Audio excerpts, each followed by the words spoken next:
Bonjour à toutes et à tous. Le CAC 40 est actuellement sur des records historiques. Il a cassé hier sa résistance historique. Il est aujourd'hui vers les 8670 points. Et je lis les commentateurs qui s'excitent de partout en disant que c'est un superbe mois d'août. C'est un mois d'août extraordinaire. C'est merveilleux. Sauf que nous sommes le 5 août. Et vu que nous sommes encore dans la période de publication des résultats, nous ne sommes pas encore dans la trêve estivale, il est normal que le marché s'anime. Le cœur du mois d'août, nous n'y sommes pas encore. C'est la semaine prochaine et la semaine suivante. Le cœur du mois d'août, nous n'y sommes pas encore, je le dis clairement. Nous sommes là sur la suite, la prolongation du mois de juillet, qui a été plutôt un bon mois dans l'ensemble. Et aujourd'hui, il y a certes les événements géopolitiques qui jouent dans le sens du marché. Trump qui semble cette fois-ci déterminé à arrêter la guerre avec l'Iran. Mais si ça se trouve, dans 3 jours, il nous dira qu'en fait, il bluffait. C'était pour voir comment l'Iran réagissait. On ne sait pas du tout avec lui. Prudence et méfiance. Non, il va falloir voir surtout le cœur du mois d'août, comment il va se passer. Et le cœur du mois d'août, je le répète, ce sont les 2 prochaines semaines. Voilà. Pour l'instant, on ne peut absolument rien conclure sur ce début de mois d'août. Là, on est dans la prolongation du mois de juillet. Nous ne sommes pas sur le moment où les volumes vont véritablement lâcher prise. Et ça va arriver, hein. Ça va arriver. Il y a des gérants qui sont partis en juillet. Tous les ans, il y en a qui partent en juillet. Vous savez, dans cette période qui précède les résultats, entre le 10 et le 20 juillet, en gros, il y a pas mal de gens en vacances. Et moi, c'est la période où j'ai pris des vacances cette année, comme vous avez pu le constater. Il y avait pas mal de gens en vacances et j'ai observé beaucoup de gens du monde de la finance qui ont pris des vacances à ce moment-là.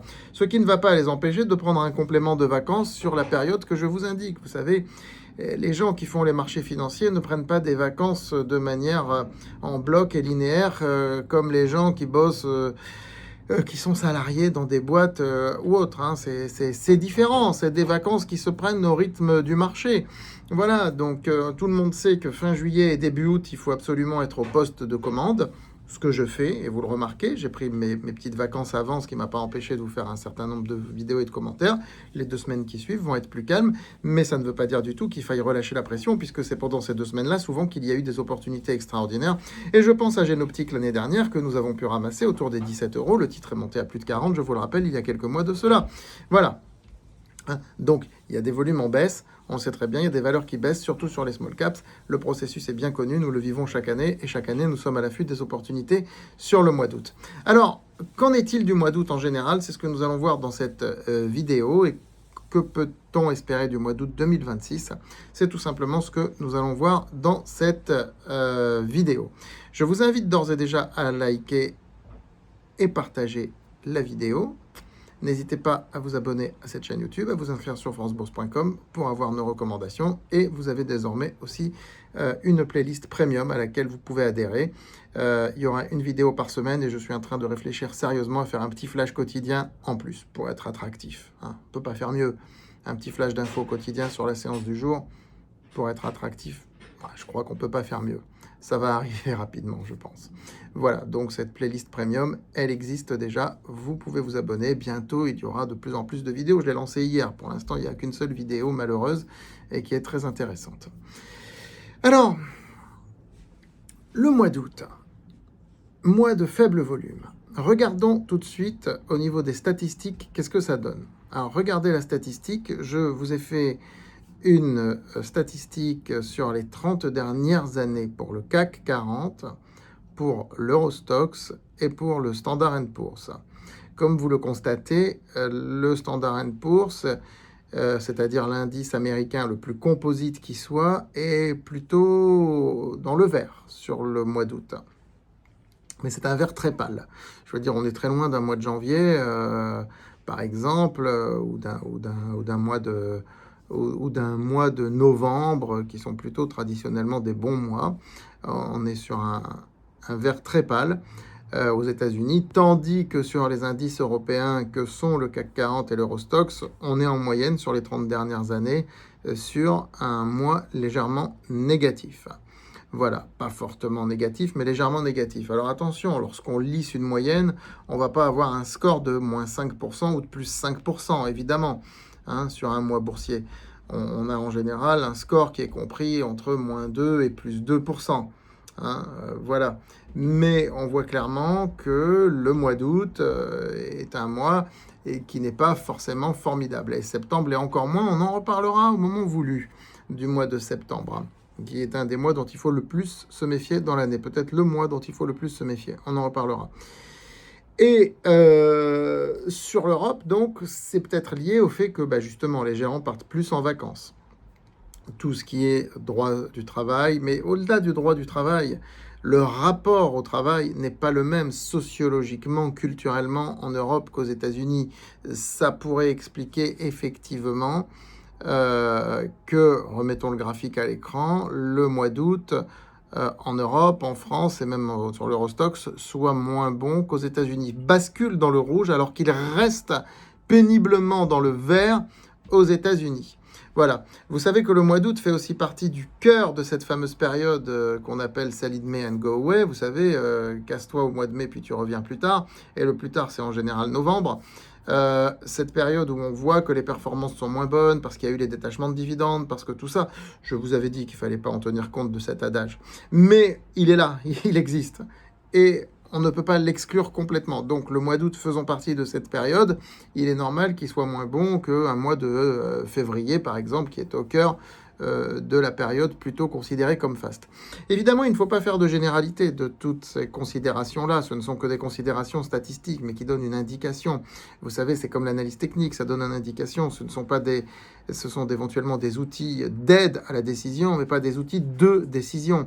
Là aussi, c'est pareil, les mois boursiers, ce sont des outils d'aide à la décision, que de connaître les mois boursiers et de voir un petit peu ce que ça donne sur les marchés. Ce sont des outils d'aide à la décision, mais pas des outils de décision. Hein. Donc, toujours est-il qu'aujourd'hui, le CAC 40 a fait un record historique, c'est bien beau. Je m'en méfierais plus qu'autre chose. Il est très rare que le mois d'août ait été eu de manière uniformément haussier. Excusez-moi, je cherche mes mots.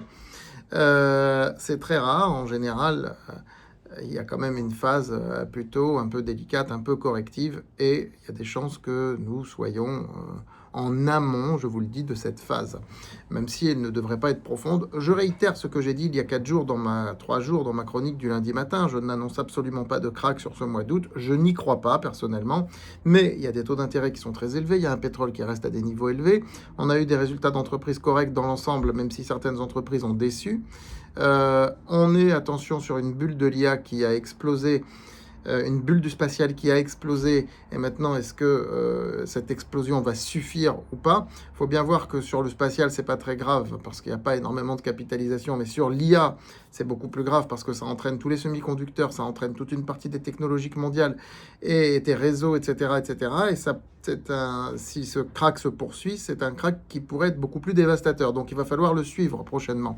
Ça fait partie des choses qui vont être vraiment à suivre sur ce mois d'août 2026 et surtout sur la rentrée pour septembre 2026. Voilà. Écoutez, j'espère avoir bien circonscrit le problème. Pour ce qui vous concerne, les recommandations seront données sur France Bourse, mais si je peux me permettre ici de redonner quelques recommandations génériques pour ce mois d'août, eh bien écoutez, on ne vend pas. Si on a des bonnes positions, il n'y a pas de raison de les vendre parce qu'on est au mois d'août. On a un peu de liquidité, ça c'est nécessaire, ça permet de dégainer. Et si on dégaine, ce sera plutôt sur des small caps qui vont s'effondrer sans véritable raison. Ça arrive tous les ans. Et là, il peut y avoir des opportunités à quelques mois. On l'a vécu plein de fois, ou des points d'entrée, tout simplement. J'en ai quelques-unes en ligne de mire qui sont déjà dans le portefeuille croissance, éventuellement dans le portefeuille rendement. Ça peut être aussi intéressant pour les valeurs de rendement. Hein, donc, voilà. Les valeurs de rendement qui n'ont pas trop baissé cette année après la distribution des coupons. Donc justement, est-ce qu'il va y avoir une petite faiblesse au mois d'août? C'est la question que l'on peut légitimement se poser. Hein, donc c'est pour ça qu'il faut avoir une poche de liquidité sans excès. Voilà un petit peu comment gérer ce mois d'août 2026 après ce très beau début de mois. Il ne faut pas se laisser aller à l'emballement. Et vous remarquez que je n'ai rien recommandé là. Hein, il y a des raisons précises pour lesquelles je n'ai rien recommandé et je viens de vous les exposer. Voilà, je vous souhaite à toutes et à tous de très bonnes vacances. Hein. Vous êtes certainement en vacances et je vous dis, je vous retrouve bientôt. Je vous retrouve tout le temps hein, sur France Bourse TV, sur francebourse.com. Et puis, à la rentrée, on se retrouvera pour les 25 ans de France Bourse. Il faudra que j'en parle. Et j'aurai un livre à sortir sur, qui va regrouper tout ce que j'ai fait à ce jour dans mes méthodes. Il y aura des développements à faire, c'est jamais figé avec moi. À très vite sur France Bourse TV.